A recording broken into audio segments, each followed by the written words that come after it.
Hi, my name is Ricardo Fisk, and this is a YouTube video. I'm really green at this. It's like one of my first times ever doing this, and I'm here to share with the public about a highway patrolman, my son, Mateo Almodad Fisk. He was an award-winning officer, and for 3 years in a row, Mothers Against Drunk Drivers gave him special awards for his high arrest rates of drunk offenders, of DUI drivers.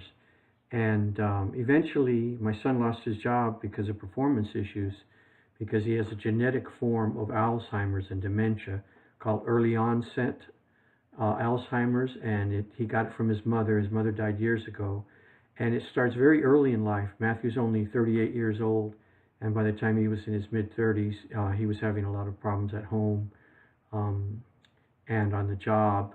And although he pleaded with his supervisors and brought it to their attention, they ignored him and they treated him like a bad cop. They ended up forcing him out. And now the state of California says he did not lose his job because of the Alzheimer's. And they've denied him his retirement, a disability retirement.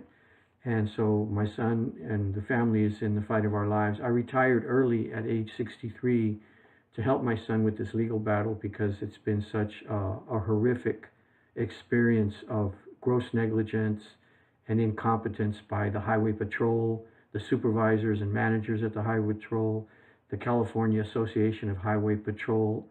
There were highway patrolmen that were supposed to protect my son, and they actually covered up the disease and when he went to interrogations and hearings.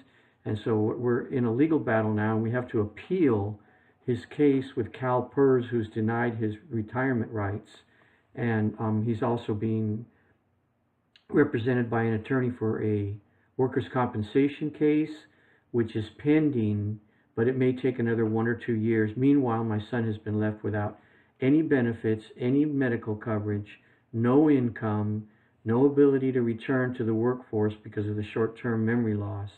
And on this storyline, this video is to help get it out to the public so that they can know and help support us, because it's going to cost us thousands of dollars to appeal to CalPERS for something that he should have just been given at the point that he first started confessing to his supervisors back in 2012 or back in 2013.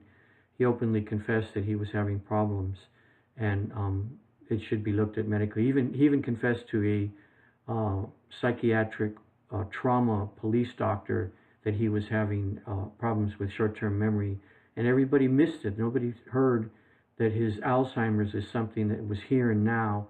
I guess everybody thought it was something he'd get when he's old, in his 60s or 70s, but he was suffering short-term memory loss as early as in his 30s, and today he's in the fight of his life, trying to just get his disability and workers' compensation.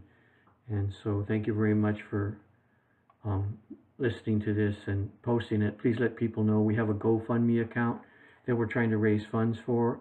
We need many thousands of dollars more for it to be protected. We need to get expert witnesses that we have to pay for. We have to pay for doctors to come forward and explain that this genetic form of Alzheimer's starts very early in life, in people in their late 20s and early 30s.